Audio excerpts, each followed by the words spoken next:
I think we should probably get started. Thanks everyone for joining us today. Pleasure and honor to have Dr. Elvis Imafidon from School of Oriental Studies and Oriental and African Studies in University of London, who we've hosted before on our colloquium, and it's a pleasure to have you back. Thank you. That was quite some time ago. So today, Dr. Imafidon is going to be giving a talk on chromatic ontologies, titled Coloring Being and Being Colored. So thanks very much. We'll start off with a presentation of the talk and then field questions and for discussion afterwards. Thank you and welcome, Dr. Imafidon. Thank you, Chris. Thank you for inviting me again. Nice to see many colleagues here. Some I know quite well. So I'll get right on with the talk. I'll just speak freely and will not be using the slides. Chromatic ontology. I think one thing we as philosophers often try to do, sometimes terribly, is to play with words in order to make sense of the realities around us. And I chose the concept of chromatics, not in relation to music, but in relation to colors and how that relates to our understanding of being. So by chromatic ontology, I mean the tendency to define and structure being, be it as specific entities or even as events in terms of colors. There are two ways in which we do this. There are two ways we can think about ontology as chromatized, or think about chromatic ontologies, or even, if we want to call it, colorist ontologies. The first one is in terms of onticness or is-ness, what is, factuality of being. Entities and events, at least, at the very least tangible ones, by their very mode of being, are caught within spectrums of colors. If you were to take a walk for a mile, you will be in some way caught up in this web of sometimes infinite numbers of colors. Each one of us, as human beings, as individual human beings, even when we describe ourselves in particular colors, I'm brown, I'm white, I'm black, and so on, we know very well that just the body we have has different shades, right? Our ankles and knees and our stomach cannot always be the same color. There'll be different shades of brown or shades of white. And then within the body, you would have the colors of the eyes, of the fingernails, of the hair. And of course, our internal organs would have varied colors as well, from pink to gray to red, and so on. So just as a human being, as an individual human being, we are a spectrum of color. So in a sense, in this first sense, to be is to be colored in some way.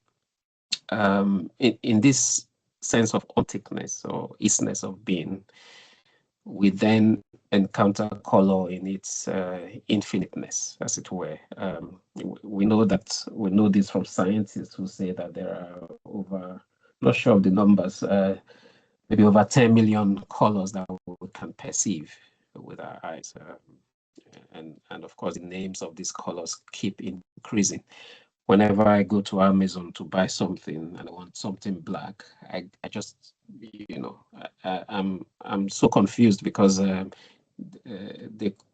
a shop could give you, well, which of the black do you want? 20 different types at the same time. And if you are not aware of these ever increasing names of black or red, you get confused as to what to choose. So color is, in the sense, ontic, and being is often always colored. But I'm much more concerned with the second sense, not this first sense. I think there's a lot of interesting ontological aesthetic theories and debates to be had about chromatic ontology in the sense of onticness and the is-ness of colors. But I'm much more concerned with the second sense, at least in this talk, of thinking about chromatic ontologies. One that is politically constructed and results from some kind of substance ontology or a metaphysics of presence.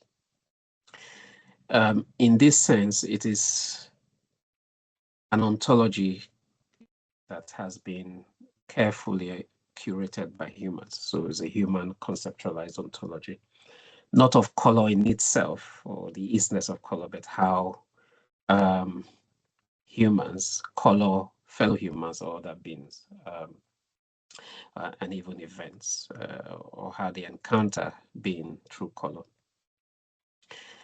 This second sense of the politics of chromatic ontology, for me, often exists in two forms, which I try to capture in the title, which is the forms of either coloring being or being the object of color.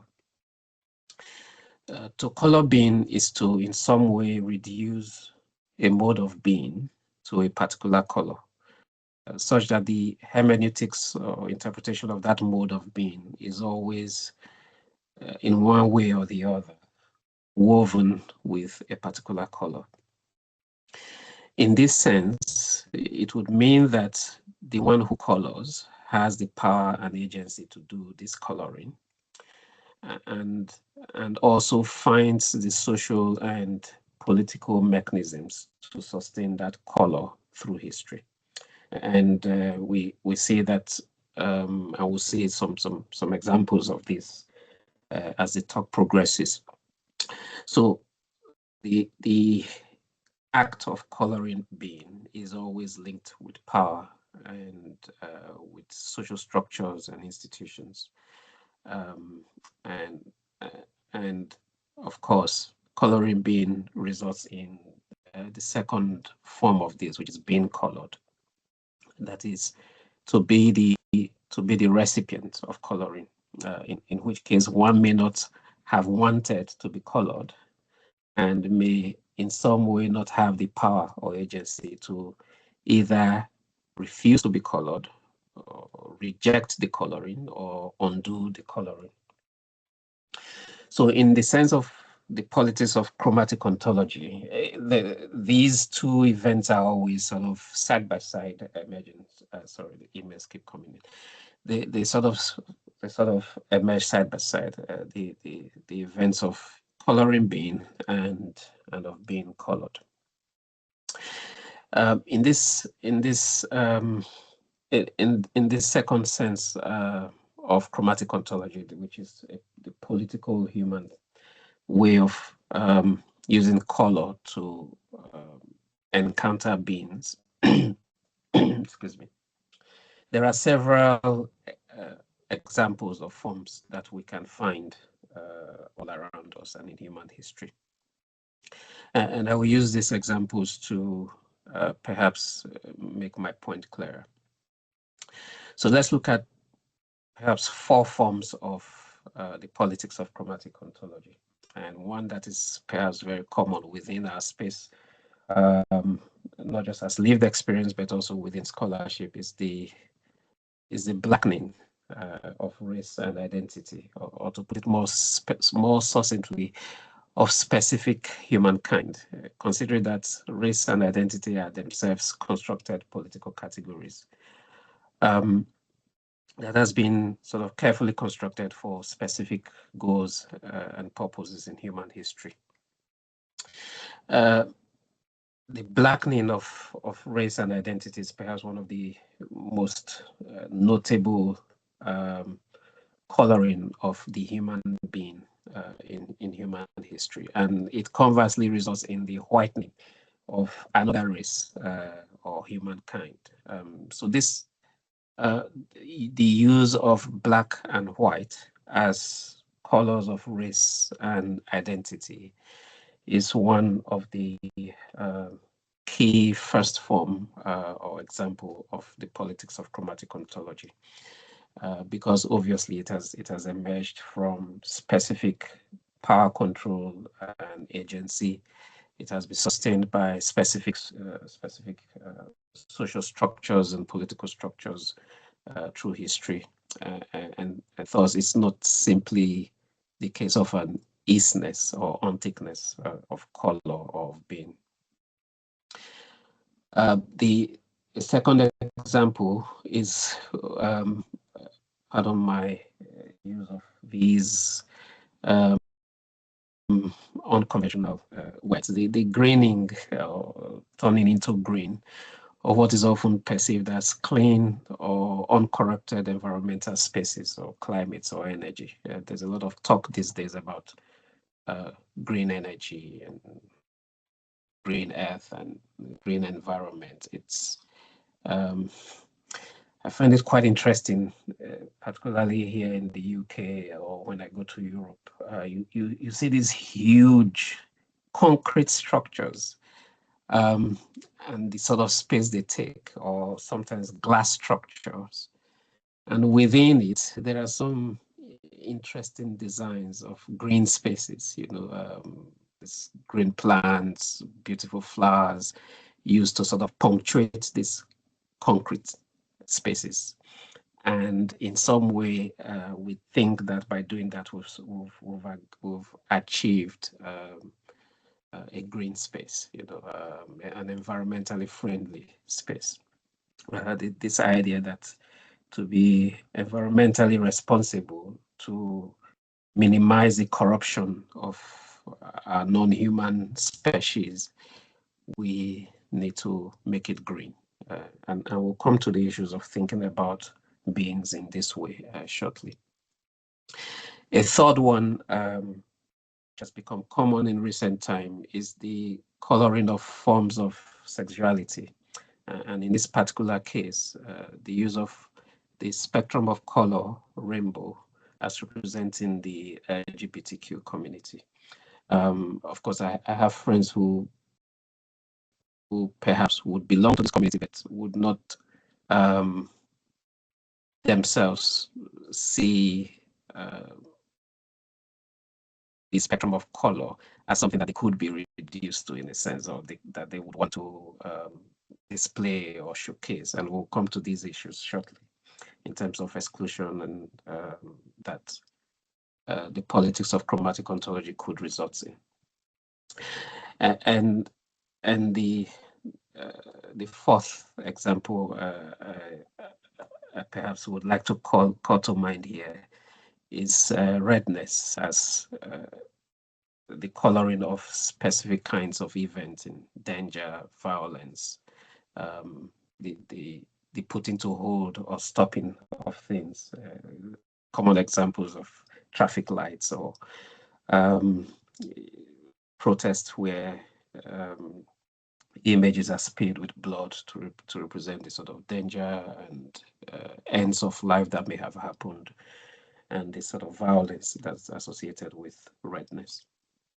So these are a few examples of forms in which chromatic ontology has emerged that I feel that we can all relate to and at least think about together. But why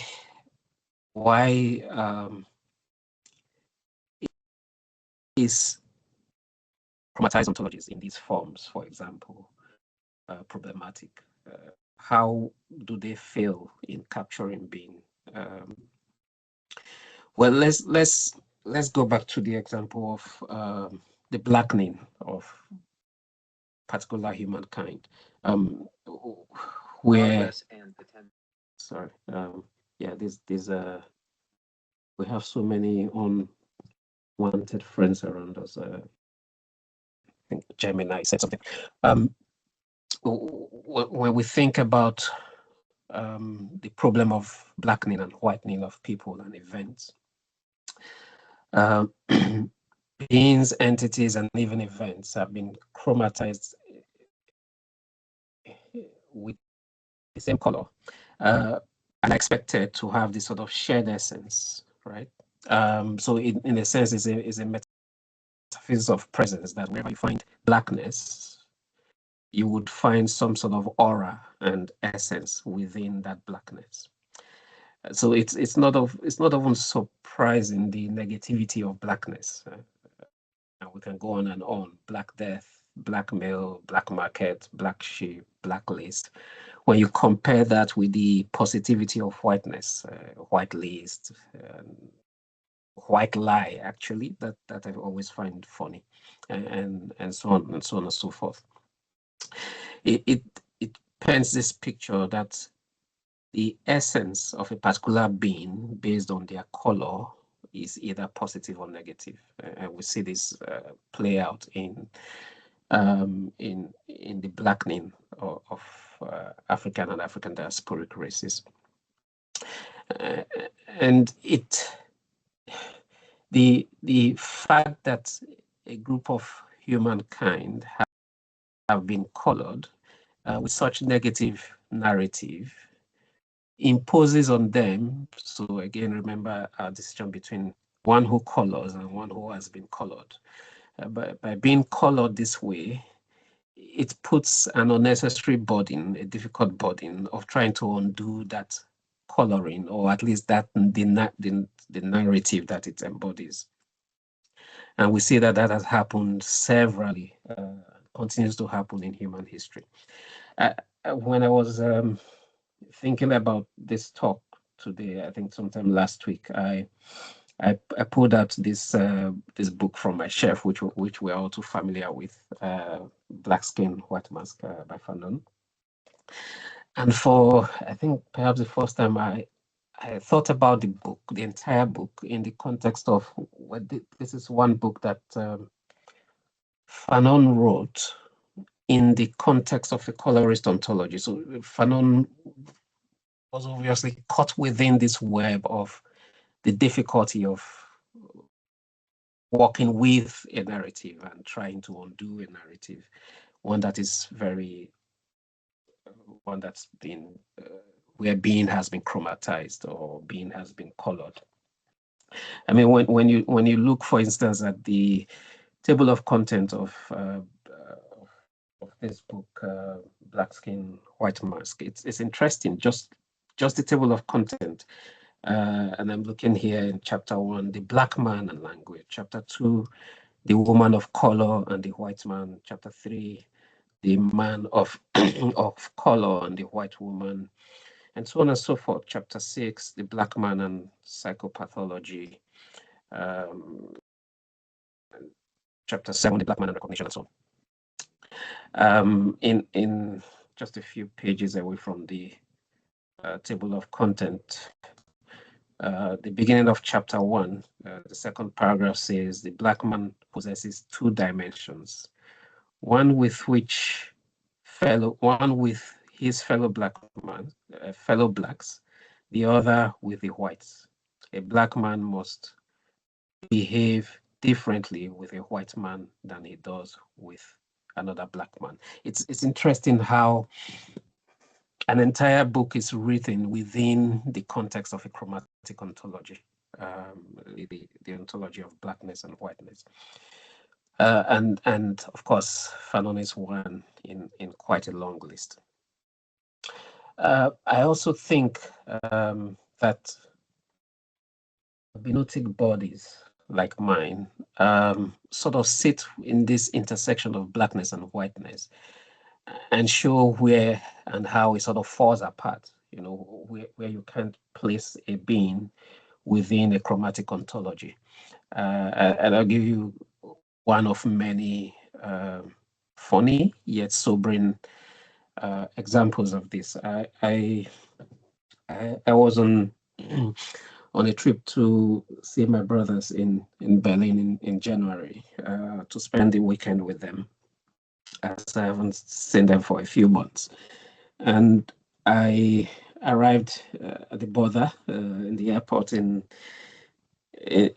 Berlin, and I walked toward the border police and gave him my Nigerian passport, because that was what I was traveling with, although it had a Schengen visa in it. And he burst into laughter, and he was laughing, and I was surprised. And he said he spoke in Dutch. I don't speak German, and realized that I wasn't hearing, and then spoke in some sort of weird English. Are you really a Nigerian? And it's funny, it's sobering at the same time, because it means that in his encountering of my being, from a very chromatized standpoint, colorist standpoint, he was expecting something different. And that's sobering, because I grew up in a community, in a densely Black community in Nigeria, where the same thing is expected. Why are you this? Why are you not Black enough? So it's interesting how a chromatic ontology can really fall apart because certain beings don't fit within the spectrum of color that has been used to define their being. And when we look at it the other way around, perhaps you followed with the news about a week ago of this fantastic, amazing guy in was it in Australia, the sprinter. I can't pronounce the name myself. I think it's Goat, who amazingly won, had this record-breaking win, as a sprinter.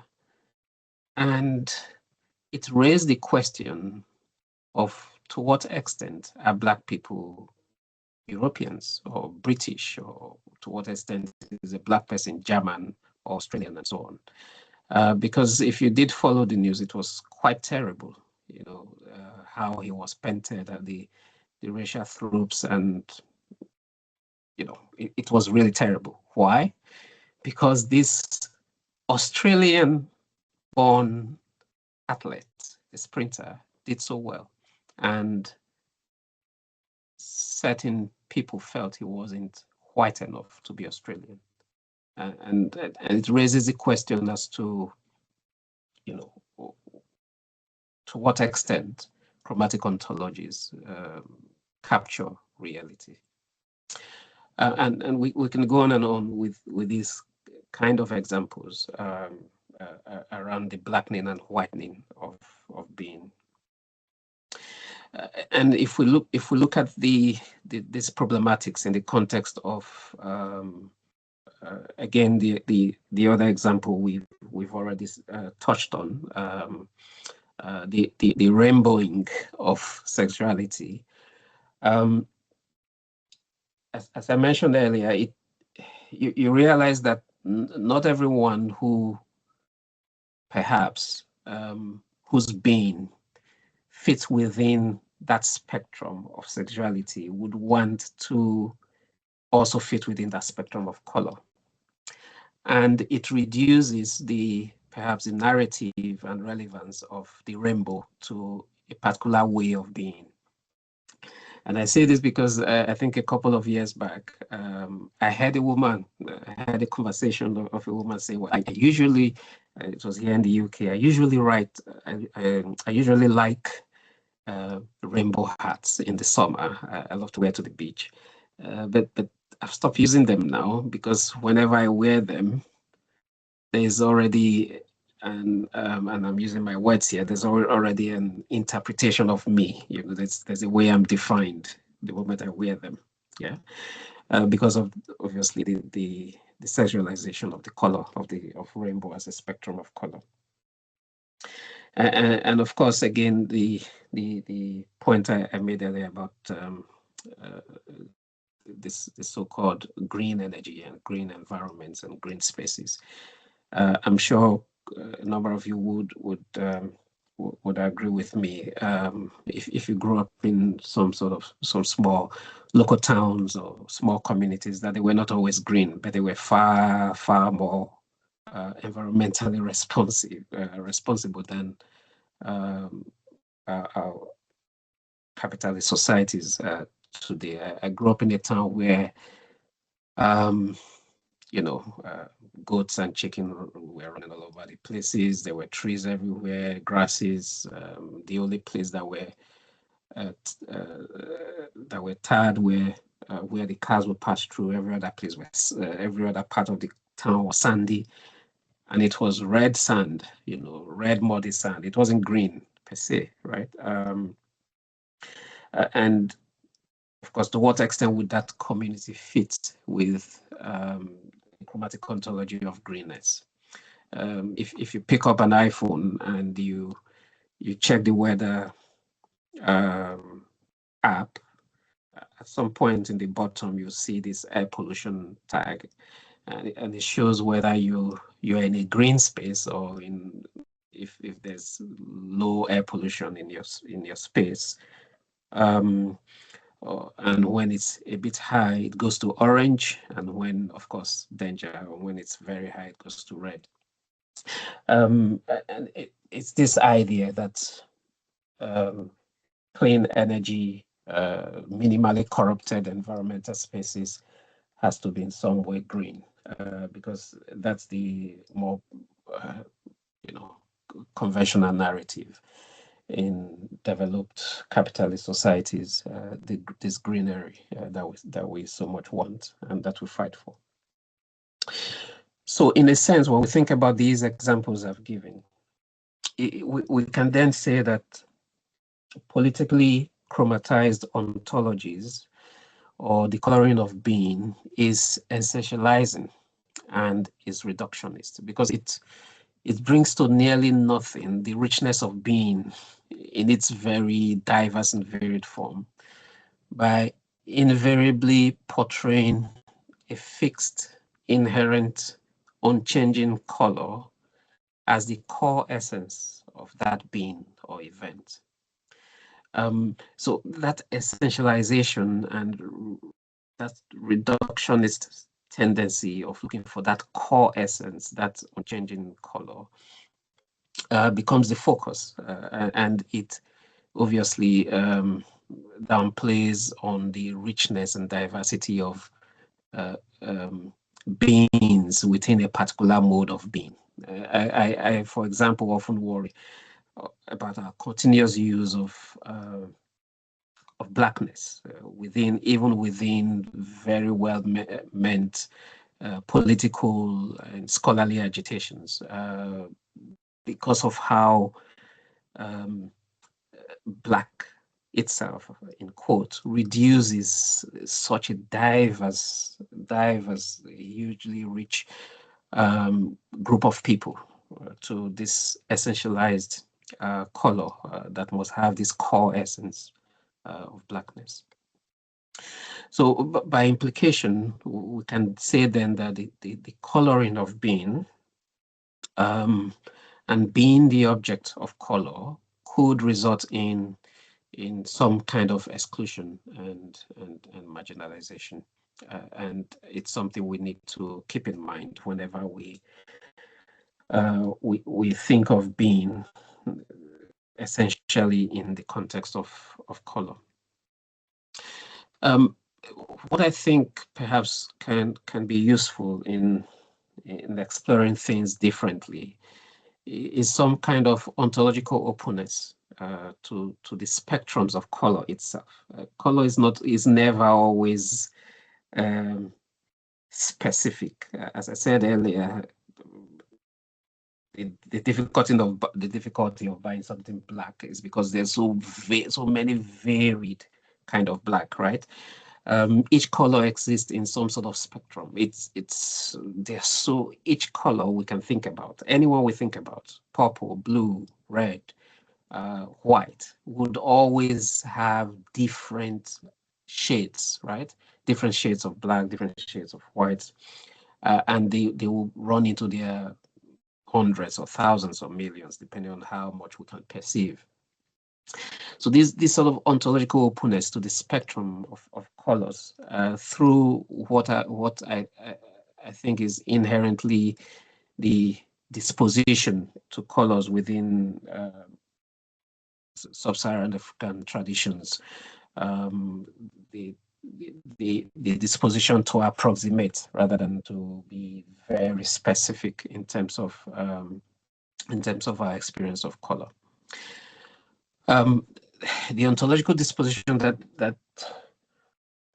this sort of ontological disposition to openness and proximities brings us, or sort of in some way, I think, can pull us a bit back from the politicization of chromatic ontology, a bit back into the onticness and perhaps the aesthetic nature of chromatic ontologies. I think this is something I have noticed in a few African languages. So perhaps there are those in the audience today that can relate to what I'm about to say within African languages, and perhaps could provide some examples as well during the discussion session we'll have shortly. In my language, for example, only a few colors are named. Only very few colors are named. And definitely, it's not the case that other kinds of colors and spectrums of colors were not experienced, right? So, for example, in my language, in the Benin people of Nigeria, you would have Ofwa, which is white, or B, which is black, or Gian, which is red. And those are the three colors that were named. And this is a language I'm very familiar with. But it doesn't mean that green, for instance, the greenery in plants, trees were not experienced. It doesn't mean that brown was not experienced, but they were not named. And of course, the quick, easy response to this would be, well, they were not named because we were not sophisticated enough to name them. Perhaps whites are a bit more sophisticated to name every shade of color that they find. That could be one way of explaining things. Another way of explaining things could be the necessity of naming them. Were they necessary to name in terms of experiencing being? Because I found in these kinds of languages where things will be said, it's reddish, or it's blackish, it's whitish. So it's sort of, it has a shade of red, or it has a shade of white, without being very specific as to the kind of shade it would have. In this way, a property rather than the being itself is being described, and it affirms that the being is far more than the color that it displays. And I had initially written about this a long time ago, about 9-10 years ago, in the paper Western Specifications, African Approximations, Time, Color, and Existential Attitudes, where I was looking at what is really the why is an ontological disposition towards proximities valuable? Why do we talk about things like African time rather than specific numerical kinds of time, and so on? And in this sense, similarly with the very concept of color. So, in conclusion, because I'm watching time, I think as philosophers and as scholars, we need to take seriously the power that color plays in defining things like identity, race, sexuality, environment, and so on and so forth, and pay close attention to the policies of chromatic ontology around us, and perhaps think carefully about ways of reversing power and agency. It's an ongoing process. I think I know. I mean, even with Fanon that I mentioned earlier, these were all attempts to take back power and agency by those that have been colored, and try to do things differently. But this would mean critiquing the political foundations of coloring being and being colored, and finding ways to shift our attention from a densely political approach to chromatic ontology to one that is much more aware of the flux and proximities of color and the very onticness of color, so away from the politics of color. It would mean, in my view, exploring more within African languages and thought system, this disposition to approximations and fluidity in terms of the way being itself unfold, the flux in which being unfold. So thank you for giving me your attention the last 35 minutes or so, and I look forward to your comments to discuss. Yeah. Thank you. Thanks so much, Elvis. That was a very illuminating talk. I think we can all identify with this, the blackening and the greening and rainbowing and reddening that you spoke of. So we're going to open up to discussion now. If there's any questions from anyone, please just raise your hand, or if you post on the chat, there's also that possibility. So is anyone who'd like to ask a question at this stage? Ward. Can I start? Yeah, thanks. Thank you so much. I really enjoyed that. I'm just gonna. To see your I think I've got quite a small question. Your examples seem to be about colors as representations. So color as words we use to refer to people, or in the case of the flags, the spectrum flag, the rainbow flag, as the kind of representation. And when you get to the point where you say what you think is wrong, you move to essence, that the representation, the color words or the color representations, as it were,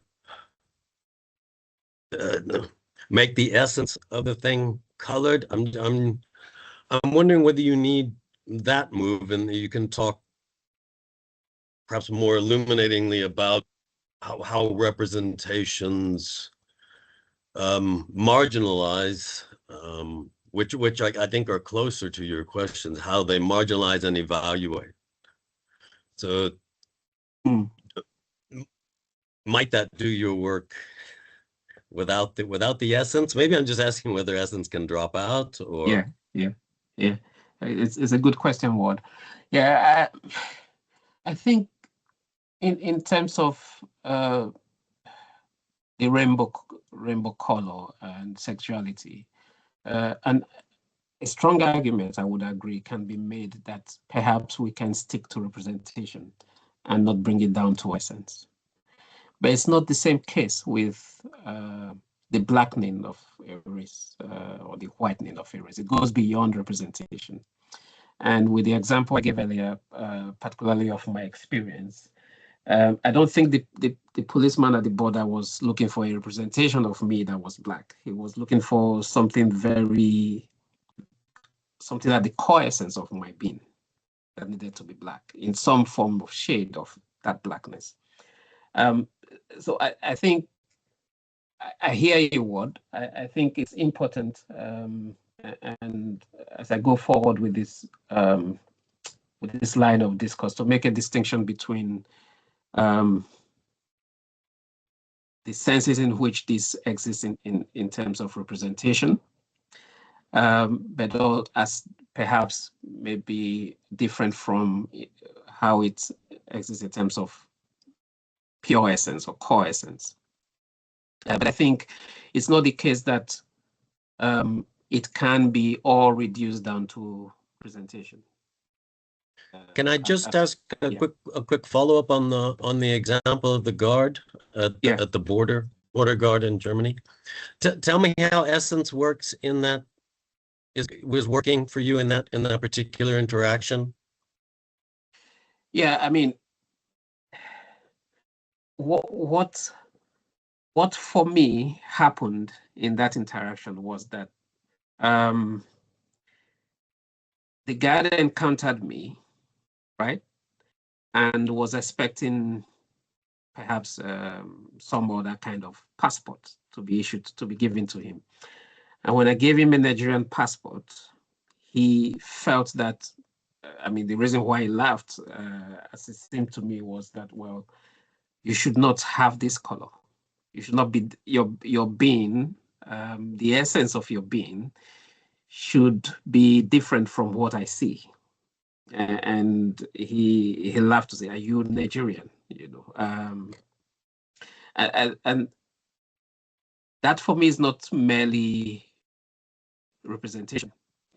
It's more about the very core of my being, what was expected for someone who had a Nigerian passport to present, to be seen, right? To be experienced at that point. Okay, thank you. Thank you for your response and for the talk as well.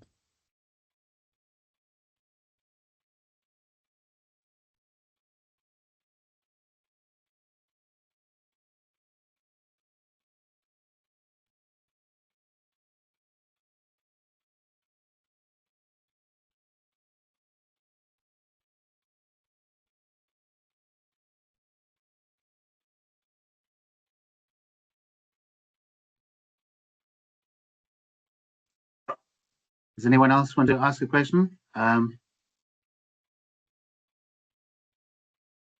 Elvis, I have a question. At the very beginning of your talk, and at the end, you differentiated between the ontic level of is-ness and the political level of curated substance.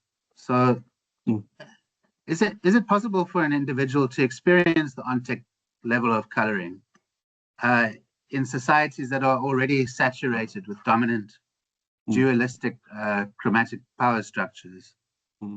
Or does the political level inevitably mediate all chromatic experiences? Yeah, very good question, Chris. It's always the sort of debate or fight between the onthic and the ontological. And whenever I use this concept, I realize that there is some lingering Heideggerian influence, where onthicness is just what is, what is, and once we move from that to some sort of ontological point of view, we are now in some way constructing and trying to make sense of what is, and we may invariably end up creating some politically motivated surfaces of presence or substance ontology. And it brings back the question as to whenever we experience the ontic, we're always experiencing it within already existed, at least at the very least, language. And language itself is in many ways socially and politically, culturally structured, and even Heidegger would admit that language is the house of being. You can't speak about being without language in itself. So I think there's always, even within the onthic level, some sort of passive perhaps subtle linguistic, political, social impact or influence going on.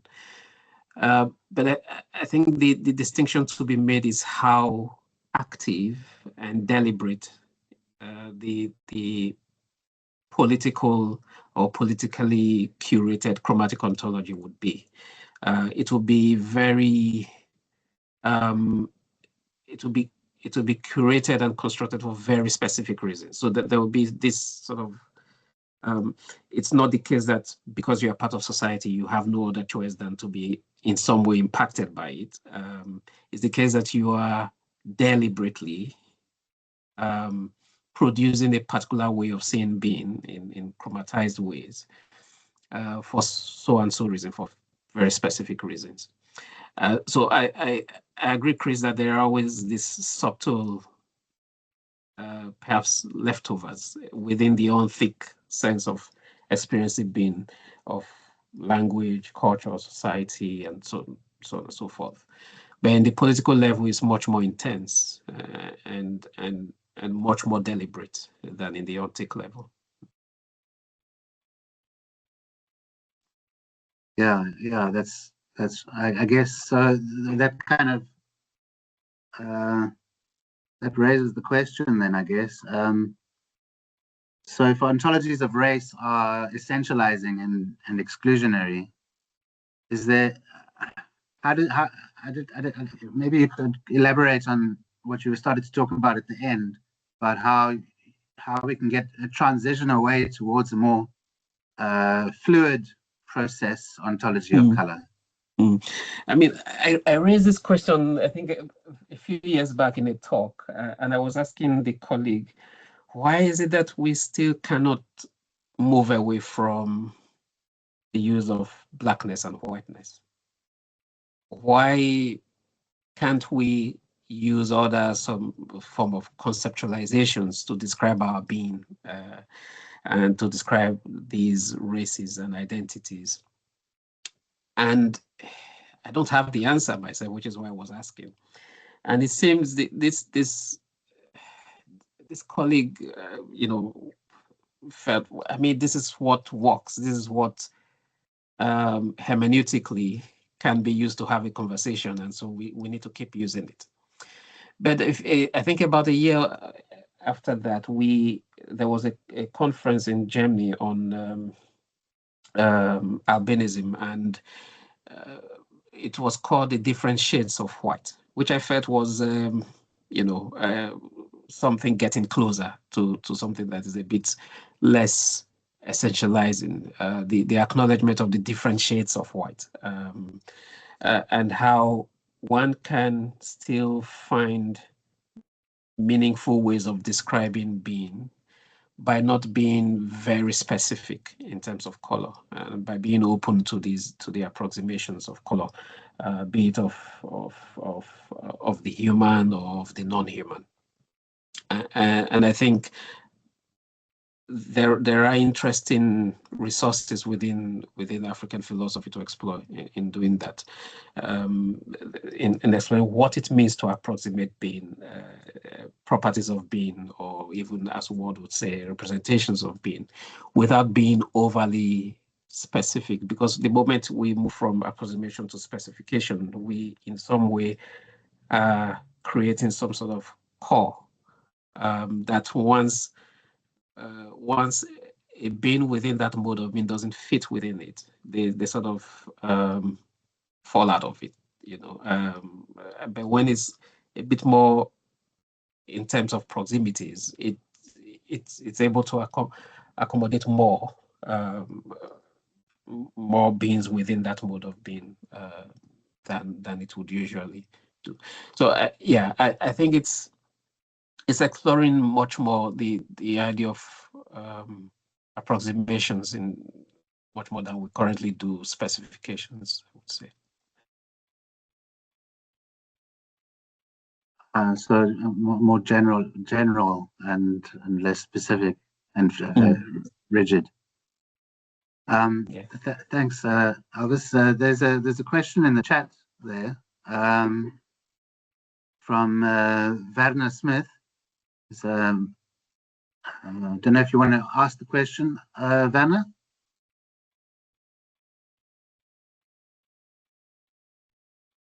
I can go ahead. Can you hear me? Yeah. Can hear you. Excellent, cool. Thanks for the talk, Elvis. It was quite interesting. I wanted to know, what do you make of positive embraces of chromatic identities, as in the case of queerness, especially when it amounts to the celebration of diversity? Thank you. Yeah, thanks. Warren. I'm not entirely sure how you would define chromatic identities, which obviously will be identities related to some sort of coloring in this sense. But in terms of queerness and the sort of politics and ontology of diversity, I think it comes down to the same point I was making earlier about the need to acknowledge the fluid ways of being in the first instance, and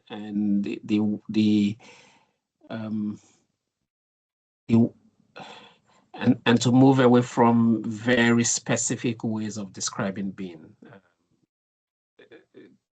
and embrace these more approximations of being. And obviously this opens up the possibility of thinking about forms of being, whether sexual ways of being or otherwise, beyond very specific norms and ways in which they've been usually understood. So I'm a bit unsure if I'm answering your question, because I'm not very clear about what you mean by chromatic identities, but I think ontological identities in itself opens up the possibility of engaging with and being able to understand different ways in which beings generally unfold, which we in this case include the different ways in which they unfold now in human society, queerness and so on and so forth.